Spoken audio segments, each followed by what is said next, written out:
This morning's Dharma talk is titled Radical Meditation. Radical, radical, radical. What does that mean? It doesn't mean outlandish, it doesn't mean disturbing, it doesn't mean rebellious. It comes from the Portuguese Hawaiian word radix. Nobody's arguing with that? Radix, radical, the root, right down as low as you can get. Even the root is extra. It's above the actual root. But you might have to go in that direction. Going in that direction it's difficult to teach that. It's difficult, if you understand that, it's difficult to take what you understand and convert it into language in such a way that it doesn't get in the way of the person you're trying to teach. Not easy.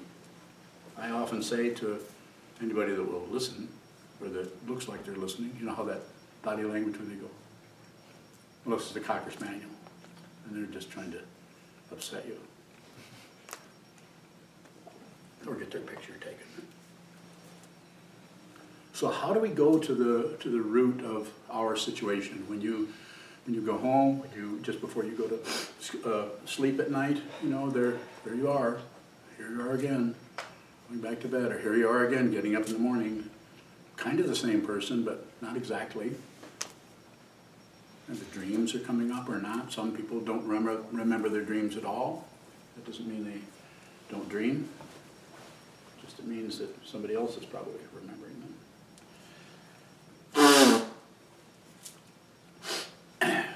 So, you know, all the different kinds of meditation there are.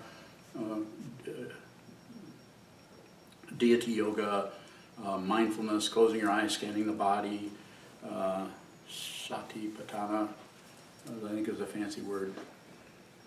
Mindfulness awareness, shine and laktung, shamatha vipassana, did I say that? No. So, I think I'll blow my nose again.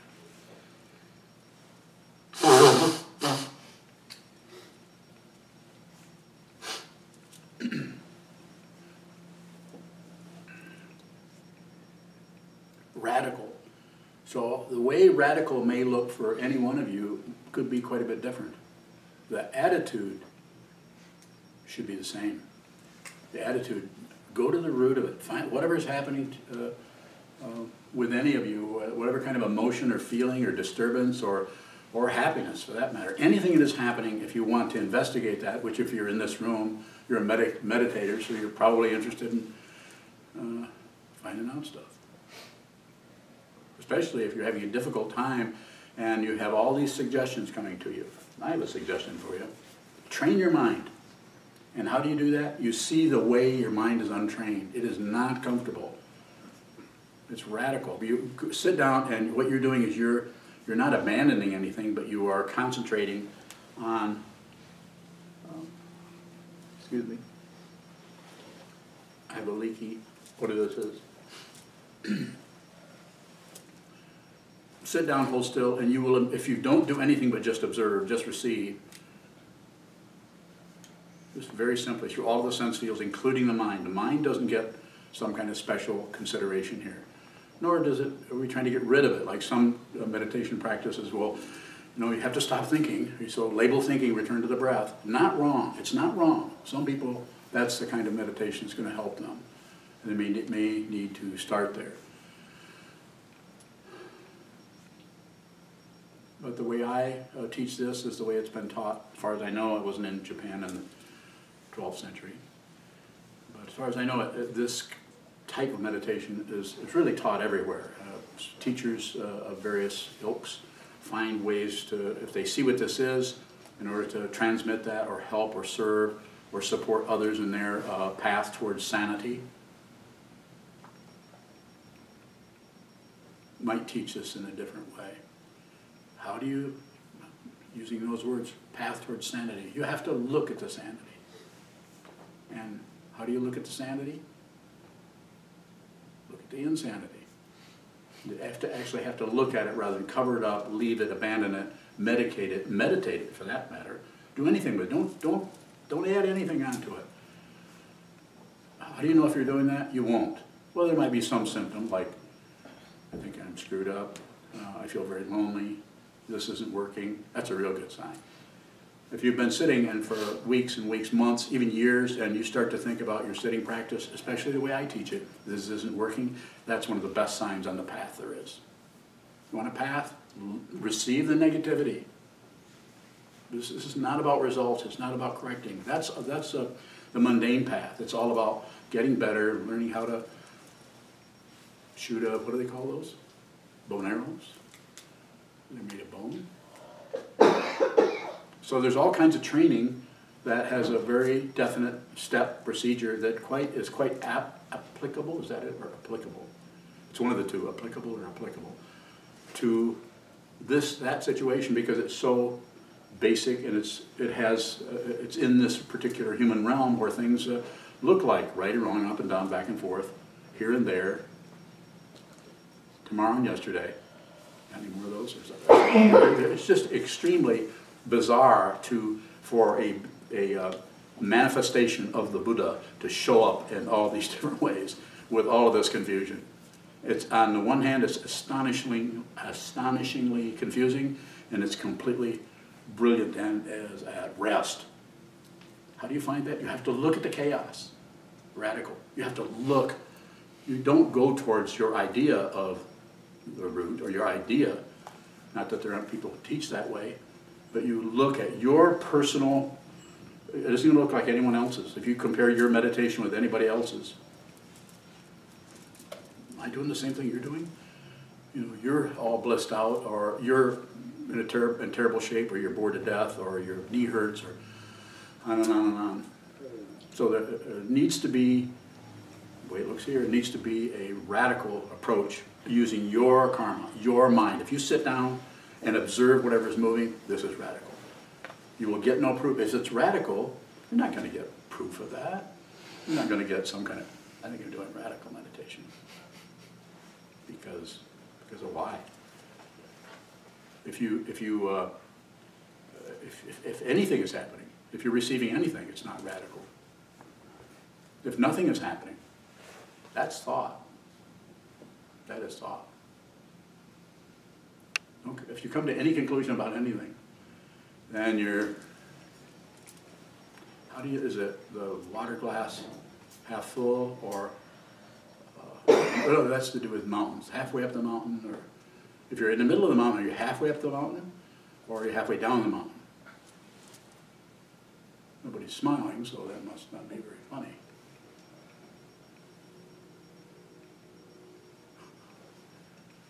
Radical. You all know what that is. Any of you have been meditating, you know it when you sit down. As soon as you sit down, it shows up immediately. And then we start to cover it up with our ideas and concepts. But it's right there. And if you try to grasp it, it'll run away. And why does it run away? Because you have imputed, or you believe, or you judge, you jump to a conclusion that it's something. You think your thoughts are something. You don't even know for sure if you really think. If you think you think, then probably not. Yes. You said it shows up immediately. Does that mean we recognize it?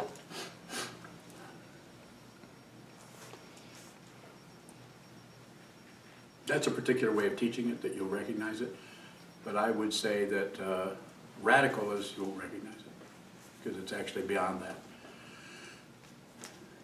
But you won't do the opposite either. You won't take a position on it at all, but you might have to take a lot of positions over the next 10, 20 minutes, 10, 20 years. You might have to take a lot of, come in, sit down in your zendo, your shrine room, your meditation hall, your bedroom, your closet, your front porch, your back porch, the back of your station wagon. Anybody still make station wagons? You? How is it that, can we perceive the root, the radical? How is that perceived? And is it perceived through this body? No, everything is perceived up to that. Everything is perceiving this, now you're perceiving that, and you're perceiving this. And if you don't do anything with it, then it just keeps moving that direction. It's like walking into a woods. It's like walking into a mist. It's like walking into Long Day's Journey into Night. Just the title alone is enough to let you know you don't even need to read that book. I have often said, and I'll say it now, if the book title serves their content, then book title's enough, especially if you're radical. I don't believe that. Use that. Is there a route? No, no route. And nor is it the other way. There's no position on any of that. But we need to have something. People are suffering. I'm suffering. I'm not different from anyone here. There's a differentiation, and there's conclusions and exclusions, but there's no solid being. That's the difference. That's what you have to see. When I say you have to, you don't have to do anything. Do whatever you want to do. Practice kung fu. Practice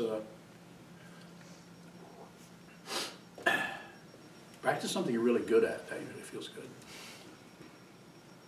Notice that? If you're really good, especially if there are people watching. I think they can tell that I got this down. That's the interesting thing about meditation is if when you're meditating, you'll even impute what people are thinking about as they're looking at you while you're meditating. You notice that? That's called narcissism. Narcissism. I wanted to be able to say that as a ventriloquist because eventually I'm going to have a dummy on my lap. I think I already do. It's a dummy. This is a dummy. Any position on anything that's not radical. And the idea of radical meditation is about the journey. It's about the path. It's not a conclusion. You won't come to a conclusion about it. You won't need to. There won't be anyone to conclude anything. When I say there isn't anyone, your own presence in this world might become radiant. Or not. You might become sour grapes. Or what was that sour smell in the hallway? Ever find out what that was? Who made that sour smell? Shoka? Good boy. Yes. I forgot. Okay, so, didn't I have a piece of paper? Yes. So I wanted to, I might murder this, but if I do, then you can feel superior. Radical meditation. The reason I'm saying this is because even the words, not only to different people, but to teach this. Radical meditation, French is, I'm going to murder this. and I listened to it, so I meditatio radicale. Is that correct? Who speaks French? Meditatio radicale. Is that, you speak French, Tom? No. Would you like to learn?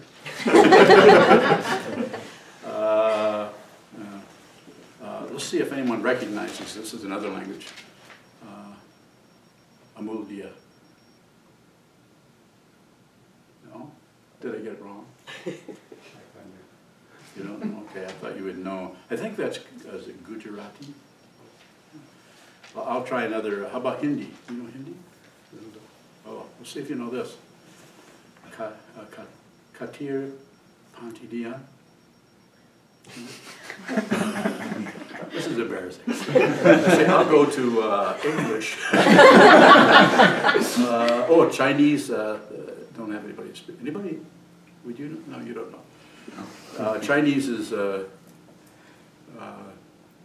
Xi Jinping Xiao. Xi Jinping Xiao. I think that's pretty close. That sounds pretty close to that. Anybody want to correct me? That one was good. Huh? That one was good. Was it? Thanks. So I had some other ones. Well, let me try Spanish. Are you getting impatient? Get Spanish. Who speaks Spanish? Let's see. Yeah, there we go. There's Joseph and Tanya. So Spanish would be.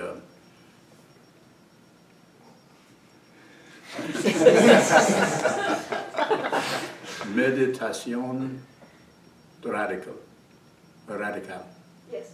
Meditación radical. Ah, sí, sí. Okay, enough of that. So what I'm using that model for is there's a whole lot of other, I really kind of like language, but liking something doesn't necessarily confer talent. So what I'm using that for is to say that your person, that your way, that there's different languages, each person's karma, the causes and conditions that brought you into this world and were giving you a hell of a hard time when you were 11 or 12 or in the 4th grade and dealing with other people, other little tiny humans like you were. Those kind of, remember those years? Remember when you were 6 or 7, how difficult things could be, or maybe how fun? All of that stuff is getting to know yourself as an individual. This is what's happening with these little people in the back. Getting to know yourself. It's a really interesting situation. And if you're interested in training your mind to see clearly, then start where you are, as the Pema Chodron's book title goes. Start right here, sit down, get to know this. Don't object to it, don't agree with it, don't look away. Don't object. Aggression, one of the 3 poisons. Don't agree, passion, one of the 3 poisons. And don't look away, distract yourself, or get up and leave. Ignorance. That's the way we uncover our own natural, our original mind. The mind that is not separate from anything, anywhere. That floor and that universe. Not separate. Not the same, but not separate. It's an astonishing thing to begin to realize that you can actually be upset and happy and miserable, and that all this is welcome. Everything's welcome to come in the door. If you start to object to some things and agree with other things, you're just building a little tiny machine we call suffering.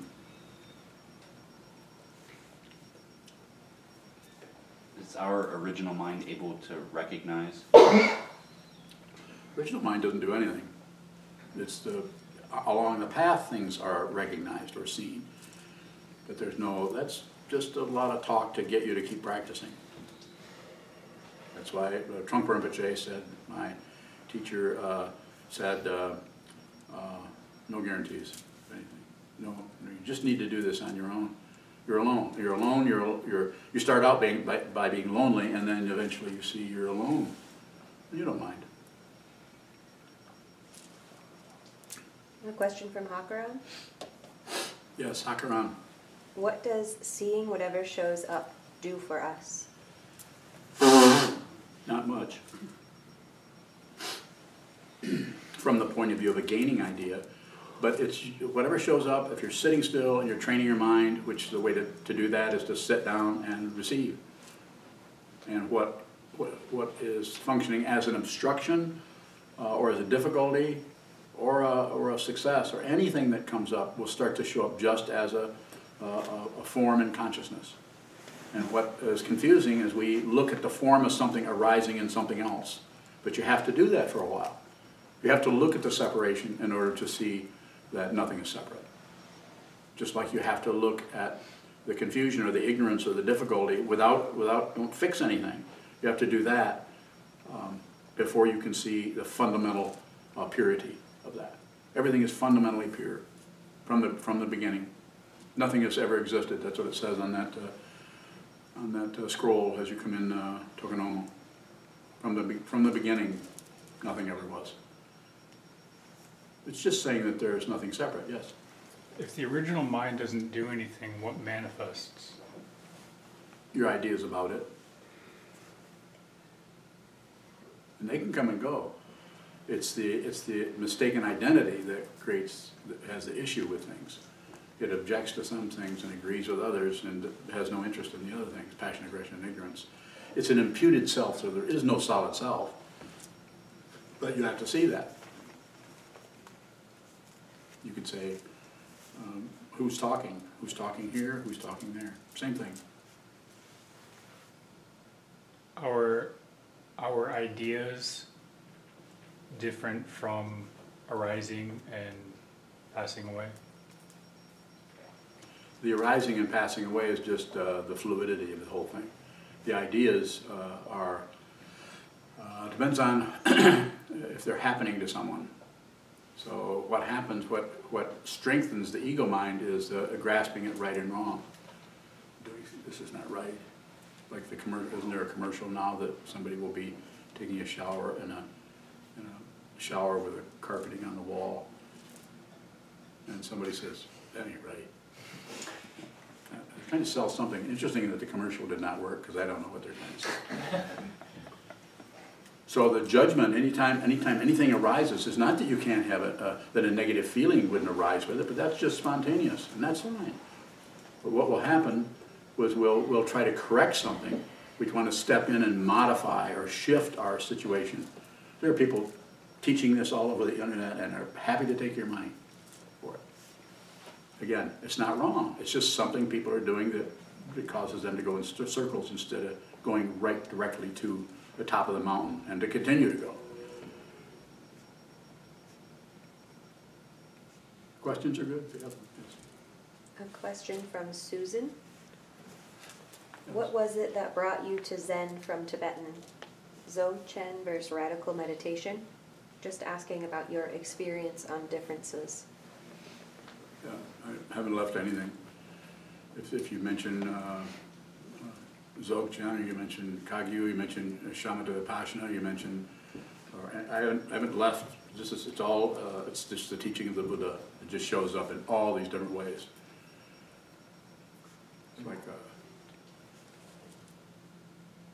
It's like a banquet, but you have no appetite. I saw one smile for you food eaters. Yes, sir. When I think I understand something, is that a distraction? Could be a distraction, but it might be just ignorance. I mean, it might be a shutting down. Anytime you conclude anything, even if it's validated by the proof, the science, and Johnny Carson, I couldn't think of the other guy. Even if it's validated by things, conclusions shrink up and shut down on the awareness. If something needs concluding, it will happen out of causes and conditions, out of pratitya samutpada or dependent origination. Everything that is here that looks like it's stationary is moving all the time. It might be just very, very slow. It's called decay. So is there anything that's constant? So constant is a relative term. And as soon as you set up it's constant, it has to be compared to something. So it's neither constant nor is it inconstant, unless it's constipated. And then it's, you probably got problems. I don't deal with those. Well, somewhat. No, not really. Enough of that poop in there. Let's go to something else, please. I'm glad you didn't go to incontinent. I thought that was the next. Yeah. You had to go there. Well, if I was on another continent, I would. But you're always on the continent you're on. You can't be on another continent. Have you noticed that? Thank goodness I would like you're to here. be. Huh? Thank goodness you're here. I appreciate that. Thank goodness that you're here. Is that? That's Hindi, isn't it? Thank goodness. Yeah. Thanks. How about some really intelligent questions? So I could pull out this dial. And I'm not correcting myself. Yes. What is radical about training our minds? So to use a visual image, everything has been created and apparent, and we're here and we're living our life, and we got through primary school, we went to high school, maybe we went to college, and we're moving, we got married, we have children, or whatever's happening, things are going on, and they're somewhat circular, they're going this way and that way. And we tend to try to use that samsara, that spinning of the mind, we get pretty clear about that. Sometimes we even become psychologists or, auto mechanics. We get very clear how to do certain things and keep going, and then we impute this person who continues to go and to go and to go without any investigation. And then we realize when we're maybe going to the hospital, or because death comes without warning, suddenly it looks like your life is coming to an end. You realize you missed something about this, and so we're not sure what it actually is. But what is missed is you don't really know who you are. So therefore you think you're going to die because you're identified with your body.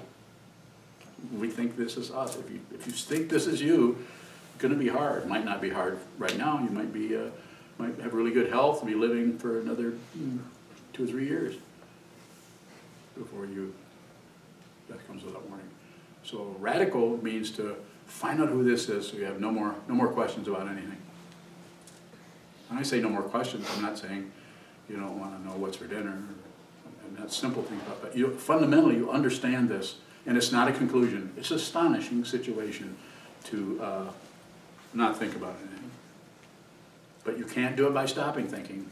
You can't train yourself to stop thinking, because that's a part of the consciousness. You might as well be plugging your nose or holding your tongue so you can't taste anything. I'm not going to taste anything. It's a new kind of yoga. There are practices that are weird like that. Michael. How does a simple mind live relatively? It's not separate from it. So everything functions just, you don't refute anything, you don't necessarily accept anything. I'm not saying you're not really attached to banana cream pie. I certainly am.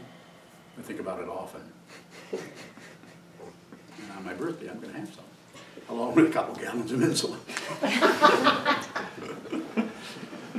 So things are still coming and going, but they're not happening to an individual that objects or agrees or has a problem. Has no problem. It doesn't mean that you don't get a toothache and it hurts and you take medication. Or you have acid reflux, which I do. Thank you, by the way. She brought me some, what kind of pills were those? Enzymes. Oh, yeah. Somebody was joking with me. They told me it was lysergic acid. That's what I told them. I said, that's a joke. You didn't say that, did you? Not sure what to say right now. That's how I do this. What are you guys doing here? We have been talking at the fridge for about half an hour now. I'm talking at the fridge. I'm looking at a refrigerator. Is that without the R, just refrigerator to save energy? What else do you have to say for yourself?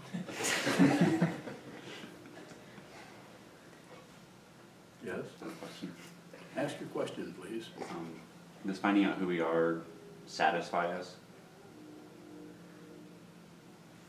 I think the idea of satisfaction kind of goes away, and you have a deeper realization of what that is. You don't become, if you become anything, you just become ordinary. You don't become a special person. Although in order to teach this, in some traditions they build the teaching person up. Look, look how high in the air I am. I'm on a tan. I'm a Zen guy. More? Further questions? Sito? If we're observing what comes up and, I guess, endeavoring to see the root, will there just be one thing, or could it be a lot of stuff that comes up and could be considered root? So, radical meditation isn't necessarily about seeing the root. It's using that concept to go towards an assumed source for everything. But to say it literally, you won't find anything. But that no finding is finding. It's not a conclusion. You just understand that. You understand Buddha's one of his basic teaching is Patita Samutpada, dependent origination. That there's no solid self in the skandhas. There's no solid being. Even though we feel like if something goes wrong, we feel like it's happening to me. If something goes right, we feel like finally having some success. We double up on everything to build and reaffirm someone who's doing much better or someone who's not doing so well. Extremely complicated. So there could be some of that showing up, and what I would say is, if you're sitting down holding still, endeavoring to hold still, and endeavoring, use that word, to just observe, to give everything your attention, whatever sense field is the strongest or weakest or whatever, give everything your attention, and begin to notice the nature of consciousness, that there isn't anyone there doing that. I mean, there's a feeling of, somebody calls my name, I respond. So there's some kind of connection happening, but it's very slight, and it's not necessary. And it causes horrible suffering in the world for people to have strong opinions, ideas, things that we've been taught. You should have opinions. You should, do this and that. You should be not take any crap off of anybody and those kind of things. A question from Susan in Traverse City. Yes. Is noting relationship as it is a method of moving toward understanding? Noting the relationship as it is. I'm not sure what, but just whatever's happening, that's what needs to be happening. How do you know? It's happening. So, and then our ideas about it, those are also happening, but keep it simple. Whatever's happening, add nothing on, no interpretations. You could say just having a feeling of not, like in post-meditation or after you get up off the cushion, not particularly knowing what's going on is fine. It's sometimes looked, from the ego point of view, it looks like a feeling of going backwards. You feel like you're not, might be doing something wrong. That's why it's necessary to have a Buddha Dharma Sangha, teacher, teaching community, yes. A question from Joseph in the other room. What is the have to in don't do anything unless you have to? Well, the fancy word for that is patience. Sit still, watch what moves, rather than trying to make things move or push on things to get away or get things to come towards you. I'm not saying you won't do one of those two, and from someone else looking at you, they might think that you're just like anybody else, pushing and pulling and ignoring and so on. But your intention or attitude to be with all things as it is might show up in different ways, and it might take a while for you to begin to understand through awareness the way you have a priority about things.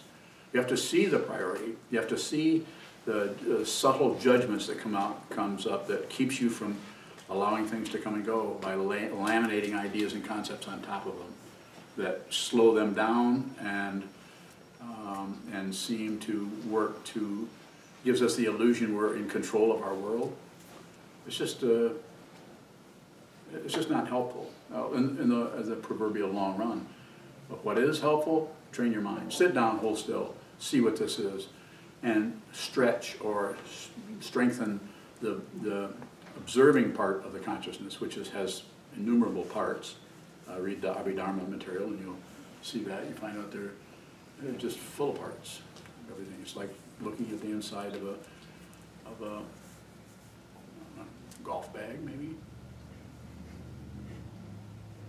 That doesn't work. Thanks. It would if it was full of bumblebees. Then it would be complicated. It's like that. Things are going this way because everything is cooperating. Even if it's through some kind of difficult area, there's still the cooperation started back here somewhere, then causes and conditions bounce off from each other until you get the apparent present situation. And then what is ignored? What is ignored is that is not separate. It looks like a bunch of separations, like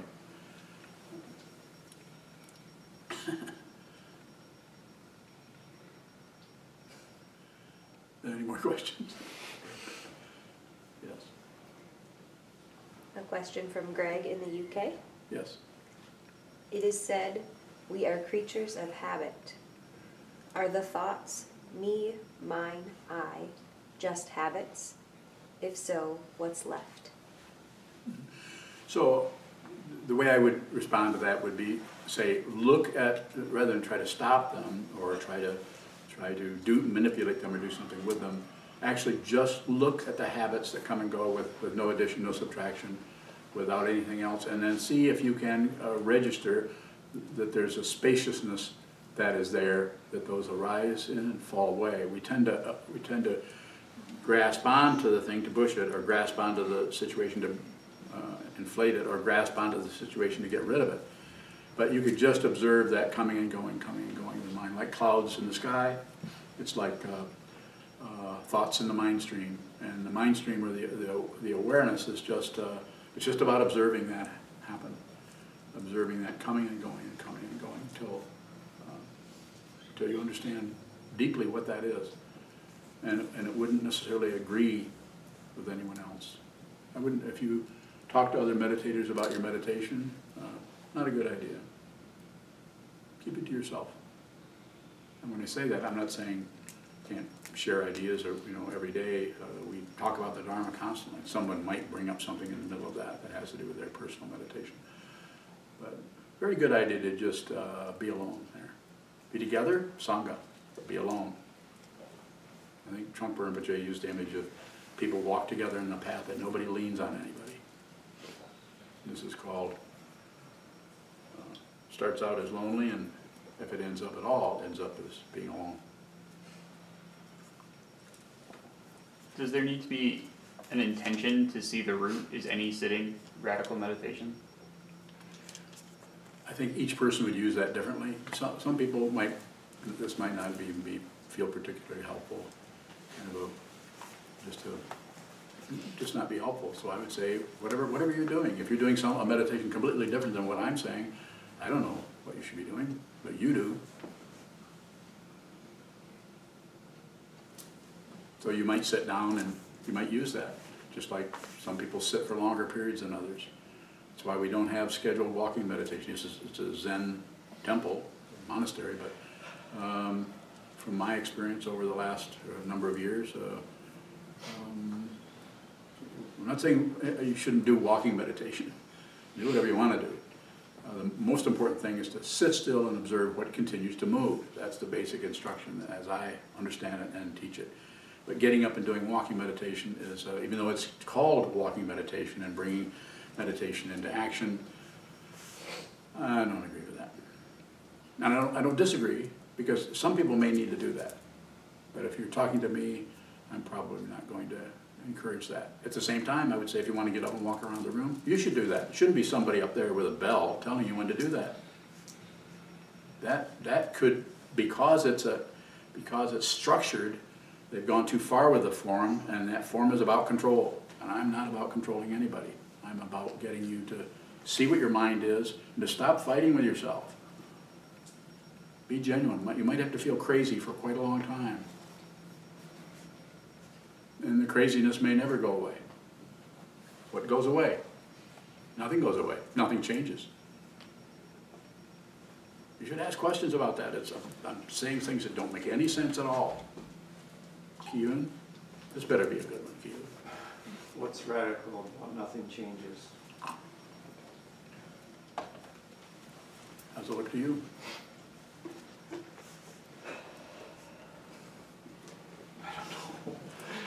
That's it. My goodness, you got it. Did you get it? If there's suffering that arises, and we see it arise, and then it goes away, and we see it arise, and it goes away, and we see it arise, what's radical? What sees that? Who sees that? You just went this way and this way and this way. There was some kind of continuity there. But the imputation is that someone sees that. Find out if there is someone.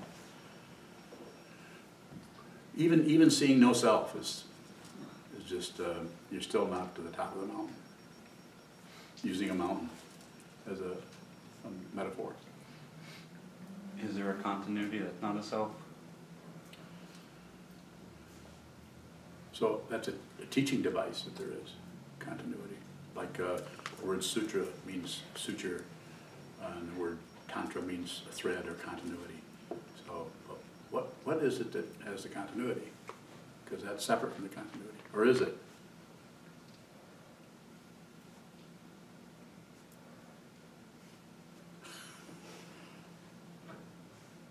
For a minute I thought you understood what I said, just by the look on your face. But then you started smiling, I thought, I missed it. Yes? A question from Susan. Shikantaza is a physical posture container that quiets down impulsivity in my experience. Isn't this quieting of impulsivity a kind of doing? Yeah, you're meditating, you're sitting down to meditate. But if Shikantaza is quieting down impulsivity, you need to meditate more. Because you're missing the dark woods, not you, just using you as a stand-in.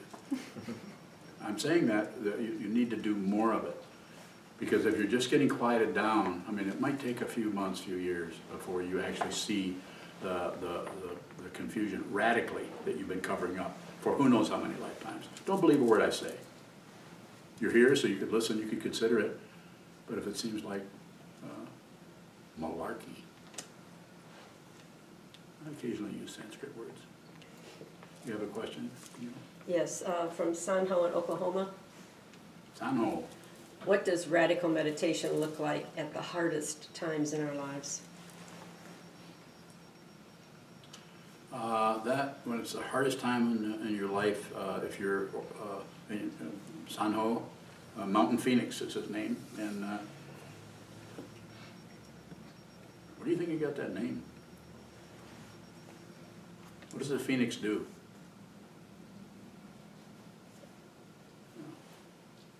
Comes out of that. So just look at it. Don't add, don't subtract, don't divide. Just the attitude would be, which is, this may work and to give you some kind of understanding, may not, but just be willing to feel that way from now on. Have a willingness to not fight with anything.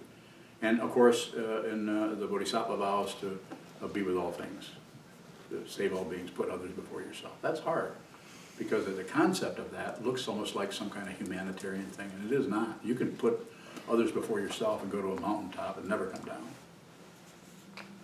Milarepa stayed in his cave,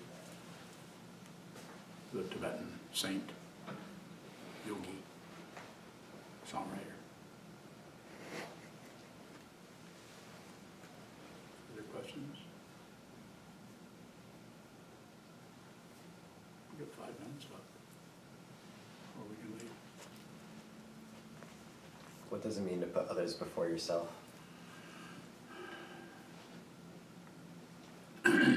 See that there isn't anyone. It's a statement that is a very relative statement. That means find out who you are. Find out who wants to be special. Find out who wants to emphasize their suffering. Find out who is it. Is there someone there that actually wants something? So that's to clarify that will show you how to relate to others, because you're fundamental. It looks like you're separate from others, but others are accessed through your consciousness, not by going out into the world and not that there aren't ways. The 3 ways, which I'm sure you've heard of, are to support others through giving them money or food or support or shelter, protect them that way, to protect them from danger, to encourage them to be brave and face their situation if the occasion arises where they're open to that kind of help. And then the 3rd way is to teach them the Dharma, if they're open to it. Well, when you use the image of a root, I get the image of a tree. And it seems like we can't see the roots. They're completely covered. What covers the root of what we're trying to look at? bladder. I'm talking about lotus root, not tree root. Does that help? If the root was in the sky, would that help? Okay, then look at it that way.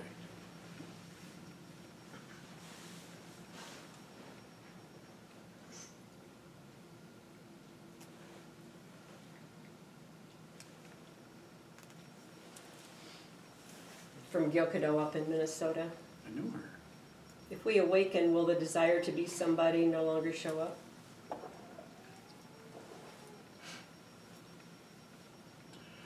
I'm not saying that that is some kind of guarantee or something. It may or may not, but you won't be concerned with it.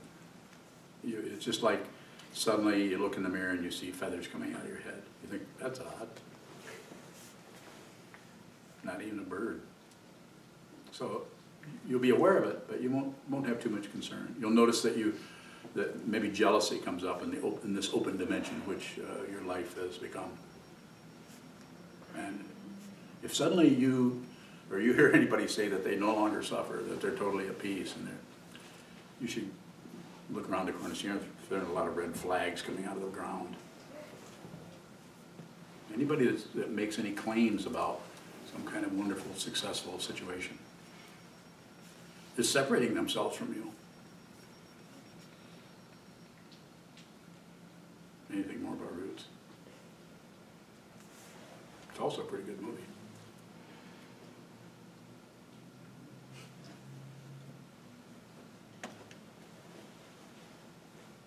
Any questions from people over in the northern gate?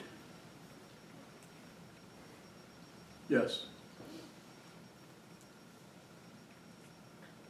Why do we want to separate ourselves?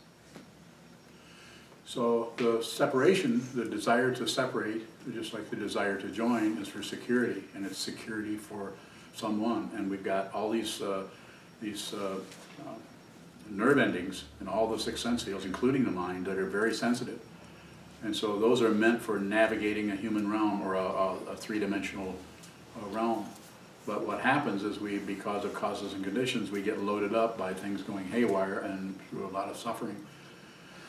So we want to get away from that, and that carries over into a situation where everything is going along perfectly fine, and yet we still have that desire to get somewhere else, get something else, something else, something else. There isn't anything else.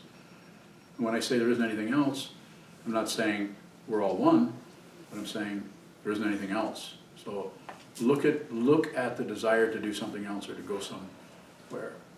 Another way of saying that is so you can find out who you are. So you can find out your true nature. In this tradition, it's called Buddha nature. There are other traditions that may have other names. Should I go through these names again? Brad, you're not smiling. Further on that? It's a good question. Any other questions?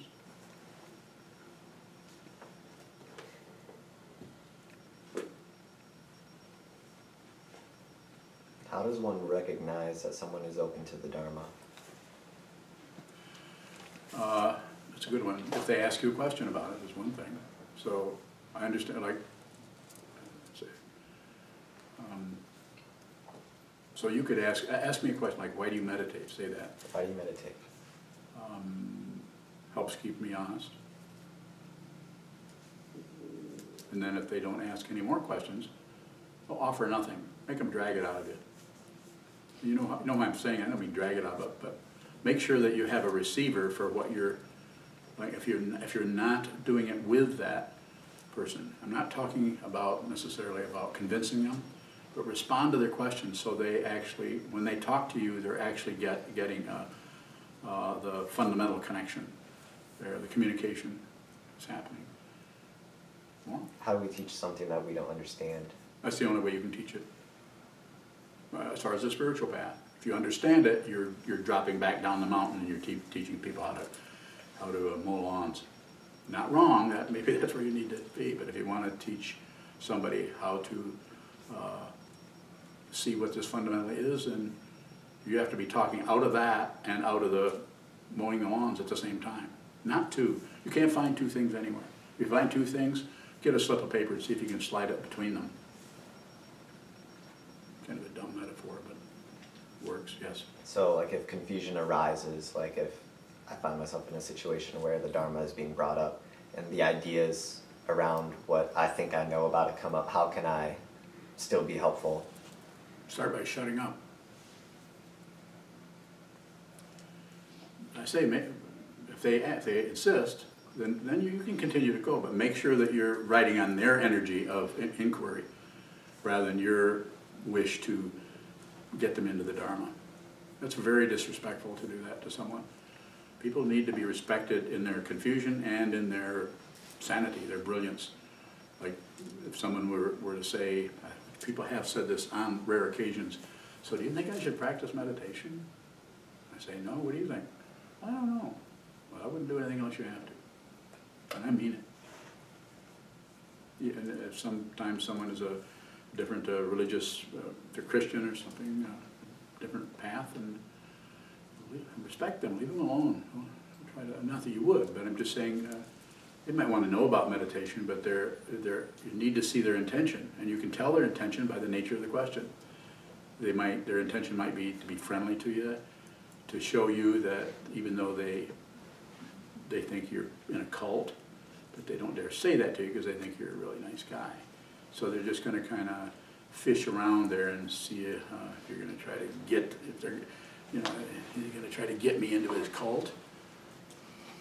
And a friend of mine from high school, once, years and years ago, he says, it's really an interesting thing about you, called me Bob because that's my name, is you never try to get me to do what you're doing.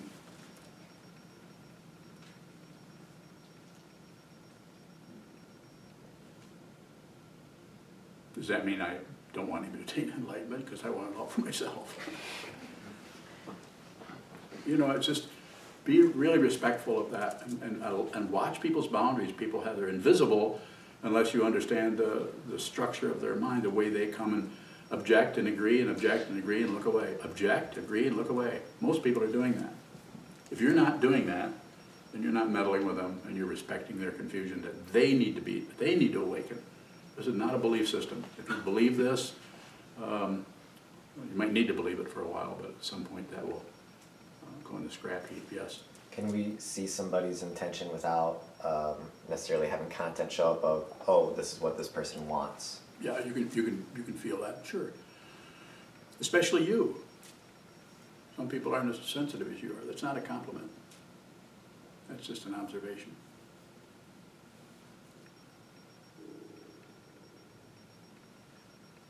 Oscar. So back to Gyokhiro's question. Yes. You said that you won't be concerned. Who won't be concerned?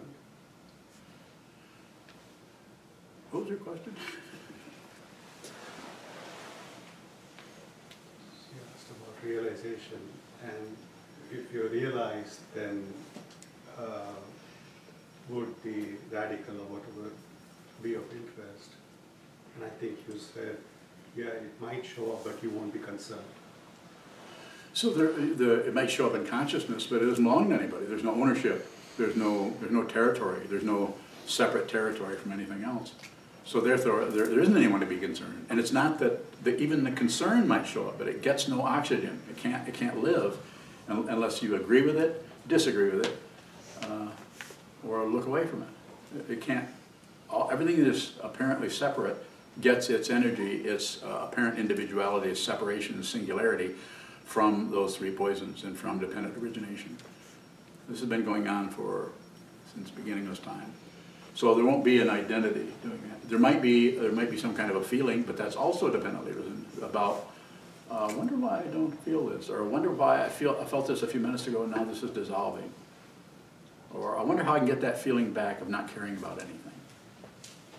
I wonder how I can get that feeling back of feeling really good, of having a really good meditation. If you came to me and said, I had a really good meditation today, it would depend. Some people I would say that's wonderful, but most people who live at the monastery, I would say, oh, that sucks. Looking away from your suffering again?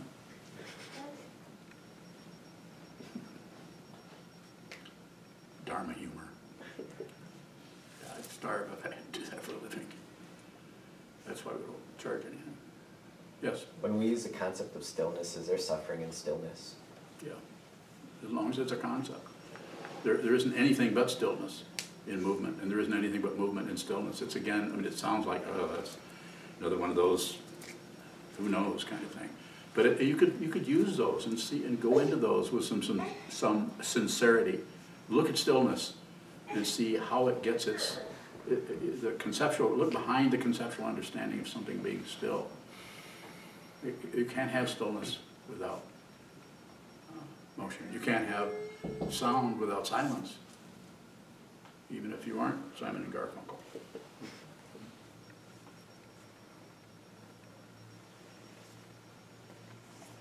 Are we at the end of our sojourn? Very good, thank you so much.